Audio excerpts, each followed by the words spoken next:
দেখেন, আমি মুখ্যমন্ত্রী মমতা বন্দ্যোপাধ্যায়ের সাথে দেখা করি, আমি মুখ্যমন্ত্রী বুদ্ধদেব ভট্টাচার্যের সঙ্গে দেখা করেছি। মুখ্যমন্ত্রীর সঙ্গে ছবি তুলে ফেসবুকে বা কোথাও আমি পোস্ট করিনি। মুখ্যমন্ত্রী কথা বলতে চেয়েছেন, কথা বলতে গিয়েছি, কিন্তু জেনে রাখবেন ছবি তুলতে যাই। সভা ভবনের বৈঠক, যেখানে মুখ্যমন্ত্রী, যেখানে প্রিন্সিপাল সেক্রেটারি, এইসব পাগলের মতন প্রশ্ন করলে তো সাংবাদিক বলবে না আগামী দিনের। কামরুজ্জামান তো রাজনীতি করার লোক নয়, তাহলে তো অনেক আগে থেকে, এখন বুড়ো বয়সে এসে রাজনীতি করবে কেন?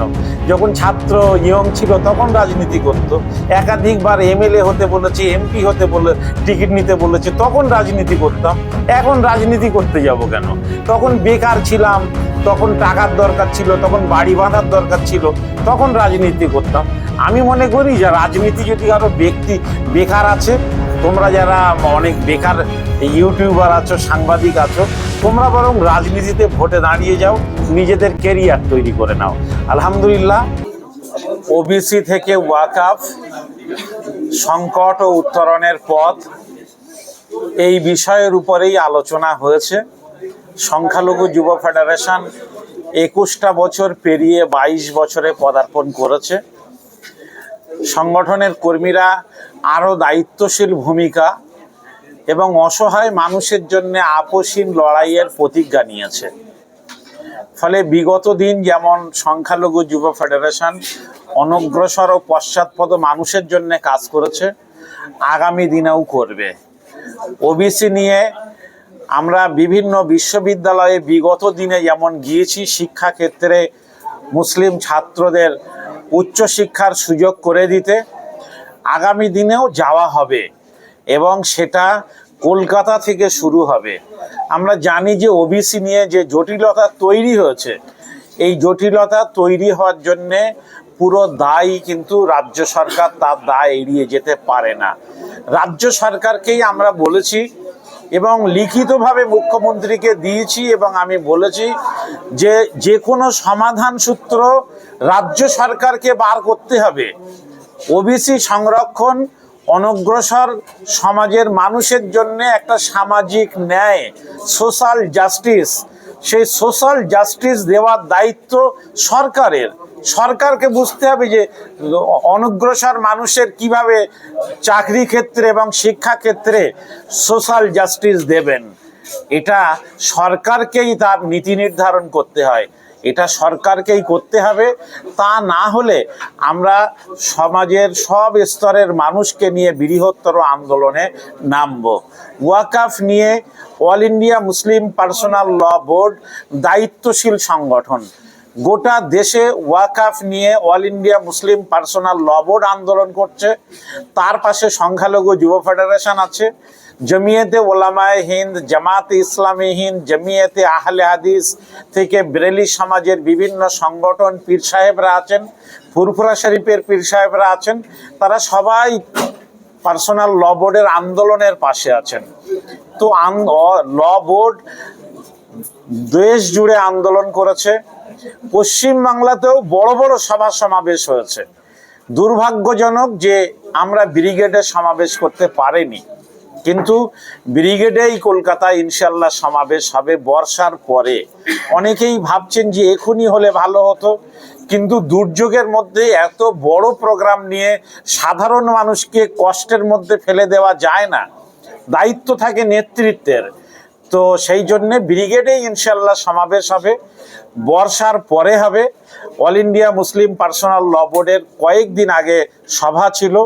আমরা আশা করছি যে সর্বোচ্চ আদালত, সুপ্রিম কোর্টেও all India Muslim personal law বোর্ডের পার্টি হিসাবে যে মামলা হয়েছে, অনেক সংগঠনও পার্টি হিসাবে মামলা করেছেন, সরকার পক্ষের বক্তব্য শুনেছেন, যারা আপিল করেছেন তাদের বক্তব্যও শুনেছেন।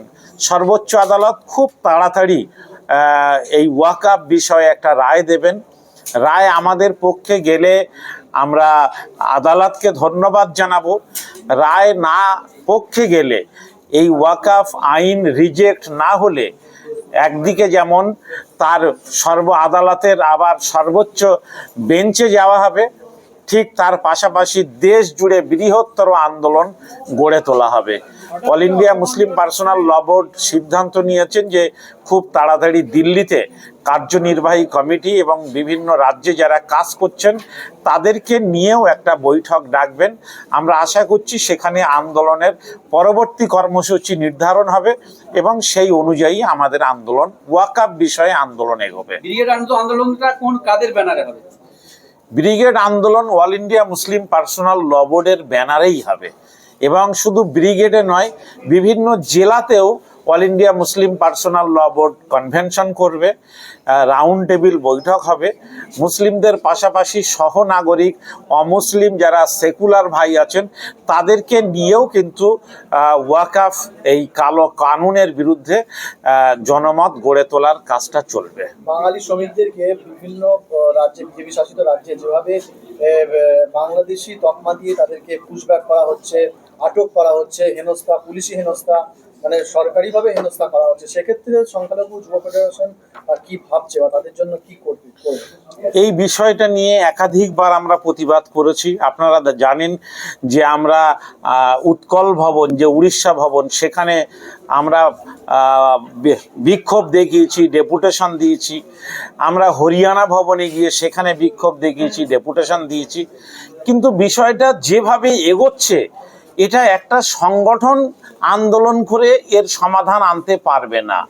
আন্দোলন আমরাও করছি, গতকালও আমরা প্রতিবাদ করেছি, কিন্তু আমরা উদ্বেগ আমাদের এই কারণে যে রাজ্য সরকার, বাঙালিদের যে রাজ্য সেটা পশ্চিমবাংলা, এই রাজ্যে বাঙালিদের যিনি রাজ্যের যিনি মুখ্যমন্ত্রী, রাজ্যের সরকার, তাদের দায়িত্ব আছে। বিগত দিনেও আমরা লিখিতভাবে দাবি করেছি যে সরকারের দায়িত্ব হচ্ছে যে প্রতিনিধি দল তারা পাঠাবেন। আজকের কেন বীরভূমের দানিশকে পুশব্যাক করা হলো, তার কৈফিয়ত দিল্লি পুলিশের কাছে তো রাজ্য সরকারের যাওয়ার দরকার ছিল। ওই যে নোম্যান্স আইল্যান্ডে তাকে সেখানে যেখানে রাখা হয়েছে, এই বর্ষাকালীন খোলা আকাশের নিচে দানিশ তার স্ত্রীকে নিয়ে, তার ছোট্ট বাচ্চাকে নিয়ে সেখানে অবস্থান করছে। কেন রাজ্য সরকার দায়িত্ব নিয়ে ডিজি কথা বলে, আর্মি যিনি মিলিটারি বিএসএফ এর ডিজিদের সঙ্গে কথা বলে কেন তাকে উদ্ধার করা হলো না? তারা তো বীরভূমের নাগরিক, তারা তো বিগত দিনে এখানে ভোট দিয়েছে। আজকে তারা দারিদ্রতার কারণে পরিযায়ী শ্রমিকে পরিণত হয়েছে। এই দায়িত্ব পশ্চিমবঙ্গ সরকারকে পালন করতে হবে। আমরা রাজ্য সরকারকে বলেছি যে যে রাজ্যে বাঙালিরা নির্যাতিত হচ্ছে সেই রাজ্যে শুধু টেলিফোনে কথা বললে হবে না, সেই রাজ্যতে অবশ্যই রাজ্য সরকারের প্রতিনিধি দলকে পাঠাতে হবে, সাংসদদের পাঠাতে হবে এবং সেখানে টিম গিয়ে তারা দেখবেন যে কেন তারা নির্যাতিত হচ্ছেন। মুখ্যমন্ত্রী বললেন যে আপনারা বলুন সবাইকে চলে আসতে পশ্চিমবাংলায় কাজ করুন।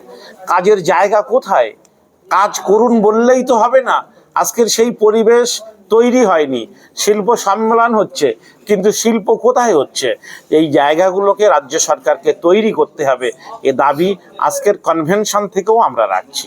ওবিসি নিয়ে আপনাদের পরবর্তী পদক্ষেপ কি? মুখ্যমন্ত্রীর সঙ্গে আপনি সাক্ষাৎ করলেন এবং ওবিসি সংক্রান্ত বিষয়ে আপনার সঙ্গে আলোচনা হয়, সেক্ষেত্রে কি আপনাকে আশ্বাস দিয়েছে যে এই সমস্যার সমাধান করবেন মুখ্যমন্ত্রী? মুখ্যমন্ত্রী ওবিসি নিয়ে চূড়ান্তভাবে আশ্বাস দিয়েছেন, কিন্তু আমরা আশ্বাস আর প্রতিশ্রুতিতে সংখ্যালঘু যুব ফেডারেশন কখনো বিশ্বাস করে না। আমরা কাজের ক্ষেত্রে বিশ্বাস করি। দেখেন, আমি মুখ্যমন্ত্রী মমতা বন্দ্যোপাধ্যায়ের সাথে দেখা করেছি, আমি মুখ্যমন্ত্রী বুদ্ধদেব ভট্টাচার্যের সঙ্গে দেখা করেছি মহাকরণে গিয়ে, কিন্তু কোনো মুখ্যমন্ত্রীর সঙ্গে ছবি তুলে ফেসবুকে বা কোথাও আমি পোস্ট করিনি। কেননা আমি মনে করি না যে মুখ্যমন্ত্রীদের সঙ্গে দেখা করা আর বাইরে এসে সাংবাদিকদের সামনে সেই আলোচনার বড় বড় প্রতিশ্রুতিগুলো সাধারণ মানুষের কাছে মার্কেটে ছেড়ে দেওয়া, এটা আমাদের দায়িত্ব নয়।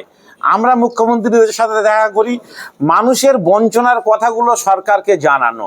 আমরা রাস্তায় মিছিল করি কেন? সরকারকে আমাদের বক্তব্যটা জানানো।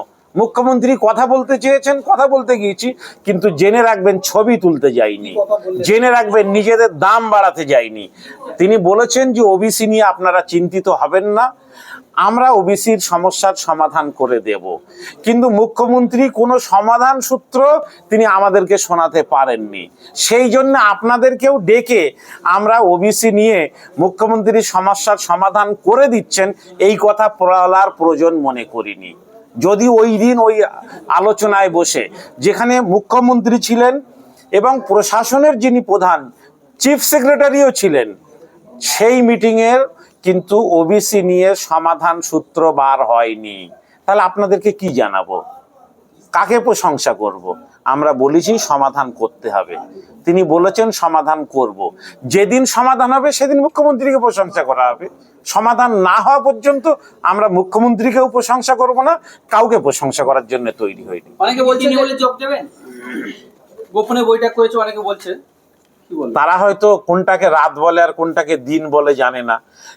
বিধানসভা ভবনে বৈঠক, যেখানে মুখ্যমন্ত্রী, যেখানে প্রিন্সিপাল সেক্রেটারি, সেই বেলা 4:30টার সময় বৈঠক হচ্ছে, সেই বৈঠক যদি গোপন বৈঠক হয় তাহলে কাকে প্রশাসনিক বৈঠক বলা যাবে আমি জানি না, তাদেরকে জিজ্ঞাসা করতে হবে। তাদের মতো অত লেখাপড়া তো আমরা জানি না, তারা বেশি লেখাপড়া জানেন বলেই হয়তো এভাবে ব্যাখ্যা বিশ্লেষণ করছেন, জানা নেই আমার। গতকালকে ভাঙড়ে একটা খুন হলো, কি বলবেন? খুব দিন আসছে মুসলমানরা তত বেশি খুন হবে, এই নিয়ে আমরা বিগত দিনেও যারা যারা খুন হয়েছে তাদের কাছে গিয়েছি, সাহায্য করেছি, পরিবারকে আশ্বস্ত করেছি, বলেছি যে ভোট আসবে, ভোট যাবে, কিন্তু প্রাণ চলে গেলে কিন্তু আর ফিরে আসবে না। কিন্তু প্রাণগুলো ঝরে যাচ্ছে, সে যে দলেরই হোক না কেন, তাজা প্রাণ, এমনকি যে ধর্মেরই যা হোক না কেন, তাজা প্রাণ একটাও না ঝরুক, এটা আমরা চাইবো। আপনারা রাজনীতি করুন, কিন্তু অস্ত্র নিয়ে মানুষের প্রাণ নিয়ে খেলা করবেন না। আগামী 26-এ ইলেকশন আসছে, তার আগে আপনি মুখ্যমন্ত্রীর সাথে দেখা করছেন। রাজ্যের অন্যান্য যে সমস্ত মুসলিম নেতারা ছিল তারা কিন্তু অলরেডি তৃণমূলে জয়েন করেছেন। আপনিও কি আগামীতে জয়েন করবেন বলেই বা টিকিট পাবেন বলেই কি গেছেন? এইসব পাগলের মতন প্রশ্ন করলে তো সাংবাদিক বলবে না আগামী দিনে আর কাউকে। রাজনীতি যারা করছে তারা রাজনীতি করবে, কামরুজ্জামান তো রাজনীতি করার লোক নয়, তাহলে তো অনেক আগে থেকে, এখন বুড়ো বয়সে এসে রাজনীতি করবে কেন? যখন ছাত্র ইয়ং ছিল তখন রাজনীতি করত, একাধিকবার এমএলএ হতে বলেছে, এমপি হতে বলে টিকিট নিতে বলেছে, তখন রাজনীতি করতাম। এখন রাজনীতি করতে যাব কেন? তখন বেকার ছিলাম, তখন টাকার দরকার ছিল, তখন বাড়ি বাঁধার দরকার ছিল, তখন রাজনীতি করতাম।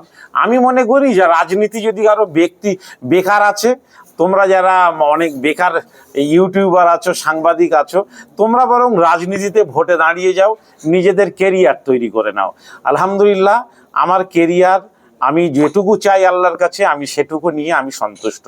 আমার টাকার দরকার নেই, আমার বাড়ির দরকার নেই, আমার গাড়ির দরকার নেই, আমার চাকরির দরকার নেই। আমি কেন ভোটে দাঁড়াতে যাব? একটা এমএলএ যা উপার্জন করে হালাল পথে, তার থেকে কামরুজ্জামান বেশি উপার্জন করে হালাল পথে, এটা শুনে রাখতে বলবো সবাইকে।